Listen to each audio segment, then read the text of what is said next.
तो दोस्तों, आपने कभी सोचा है इस बारे में कि हम गलत निर्णय कब लेते हैं? बेसिकली अगर देखा जाए तो हम गलत निर्णय लेते हैं तब, या तो हम अति उत्साह है, मतलब हमें खुशी हो रही है बहुत ज़्यादा, और या फिर हम गलत निर्णय लेते हैं जब हम बहुत अवसादग्रस्त हों, डिप्रेशन में हों, उदास हों, निराश हों, तो हम डेस्परेट हो जाते हैं।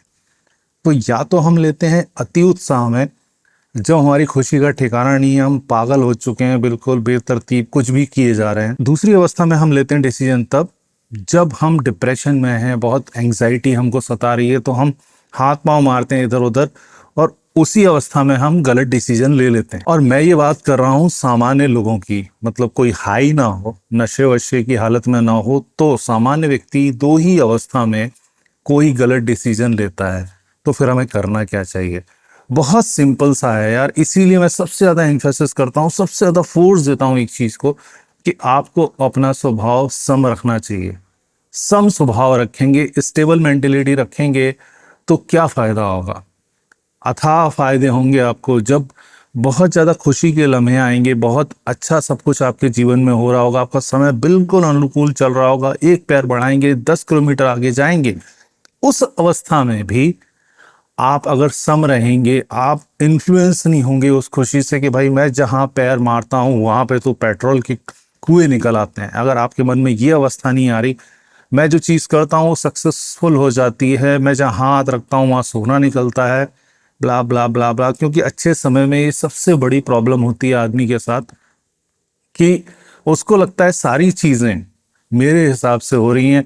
मतलब जो कुत्ता बैलगाड़ी के आगे भाग रहा है, कार के आगे भाग रहा है, उस कुत्ते को लगने लगता है कि ये कार जो है वो मेरी वजह से चल रही है। लेकिन एक समय आता है जब वो कार उस कुत्ते को रौंदते हुए चली जाती है, तब कुत्ते की समझ में आता है कि भाई नहीं यार, ये तो मेरे भरोसे नहीं चल रही थी।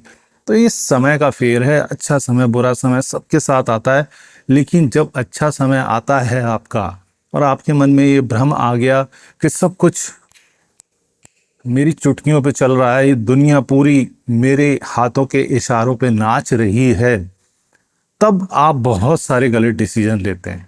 और उन डिसीजनों का प्रभाव आपको उस समय नहीं मालूम पड़ता है। जब प्रतिकूल समय आता है, एडवर्स सिचुएशन आती हैं, आपके अनुसार चीजें नहीं मूव कर रही होती हैं, तब उन लिए गए गलत डिसीजंस का फल आपको भोगना पड़ता है। तब आपको समझ में आता है कि यार, ये मैंने किस मानसिक अवस्था में इस घटिया डिसीजन को ले लिया था। उसी प्रकार जब हमें दुख होता है, निराशा होती है, फेलियर्स बारी बारी से हम काटते काटते, फेलियर्स काटते काटते हम परेशान हो चुके हैं, जहां हाथ डालते हैं वहां पे कचरा निकलता है, हताशा निकलती है, फेलियर निकलता है, चीजें मूव ही नहीं कर रही, 1 सेंटीमीटर भी मूव नहीं कर रही। आप रोज उठ के प्रयास में लग जाते हैं, मेहनत करते हैं, और रोज अपने आप को वो बल प्रदान करते हैं कि मुझे आगे बढ़ना है भाई, कैसे भी करके, क्योंकि जीवन है तो संघर्ष है। और जब प्रतिकूल समय हो तो संघर्ष और बढ़ जाता है। तो उस संघर्ष में आप पूरे दिलो दिमाग से, ताकत से लग जाते हैं। और चूंकि समय प्रतिकूल है, तो उस समय किया गया प्रयास, जैसे अच्छे समय में जब आप 1 कदम चलते हैं तो 10 किलोमीटर आगे बढ़ते हैं ना, बुरे समय में जब आप 10 किलोमीटर चलते हैं तब आप 1 कदम आगे बढ़ते हैं। तो आपको समझ में नहीं आता हो क्या रहा है यार, मतलब मैं इतना प्रयास कर रहा हूँ, इतनी मेहनत कर रहा हूँ, लेकिन कुछ नहीं निकल रहा, और लोग टूट जाते हैं। ये बहुत स्वाभाविक है, क्योंकि आदमी को मोटिवेशन चाहिए, जो वो कर रहा है उसका रिजल्ट उसे चाहिए। अगर रिजल्ट नहीं मिले तो वो हताश हो जाता है, डिप्रेशन में चला जाता है, और उसकी निराशा इस भाव में आ जाती है कि उसे लगता है अब मुझे कुछ करना ही नहीं है, भाड़ में जाने दो। एकांत में पड़ा रहता है और दुख में अवसादग्रस्त, एंग्जाइटी उसको परेशान करती है। उसको सारी चीज़ें उसको इतनी ज़्यादा परेशान करने लगती हैं कि वो प्रयास करना ही बंद कर देता है, या फिर उन प्रयासों में वो गलत के ऊपर गलत डिसीजन लेता है, क्योंकि वो भयक्रांत हो चुका है, वो डर चुका है। और जो कि बहुत नेचुरल है, अमूमन हर व्यक्ति के साथ ये होना संभव है कि वो डर के, हताशा में, निराशा में, सब जगह जब आदमी डूब रहा है तो वो हाथ पांव तो मारेगा ना यार, कुछ तो तिनका मिल जाए उसको, इस आस में वो कोशिश करता है और वो गलत डिसीजन ले लेता है। इसीलिए हमारा फोकस होना चाहिए कि हम अपनी बुद्धि विवेक को उतना मजबूत करें कि ना तो अनुकूल समय में, ना प्रतिकूल समय में हमारी बुद्धि विचलित ना हो, हमारा मस्तिष्क सही से काम करे, हमारा मन हमारे काबू में रहे और हमारा स्वभाव सम रहे, परिस्थितियों से चेंज ना हो, उतना ज़्यादा ओवर इन्फ्लुएंस ना हो जाएं हम कि कहीं की चीज़ कहीं भी बिगाड़ना चालू कर दें। अपने दिमाग को सम अवस्था में रखना बहुत ज़्यादा ज़रूरी है। सम अवस्था का मतलब ये नहीं है कि भैया खुशी के मौके में आप एंजॉय करना बंद कर दो, वैसे ही बैठना है आपको मुंह फुला के, नहीं। और बुरी अवस्था में तो मुंह फुला के बैठोगी ऑब्वियसली, नहीं, ये तरीका नहीं है। ये सारे खेल जो है, ये सारा प्रयास आपको अंदर करना है। बहुत ज़्यादा जैसे ठहरे हुए पानी में कंकड़ मारो तो वलय उठना शुरू होते हैं ना, वो वलय परिस्थिति जन्य नहीं होने चाहिए आपके मन में कि थोड़ी सी परिस्थिति चेंज हुई और आप विचलित हो गए, सारा मतलब भूकंप आ गया, सारा उथल पुथल हो गया, पूरी दुनिया हिल गई आपके दिमाग की। ये नहीं होना चाहिए।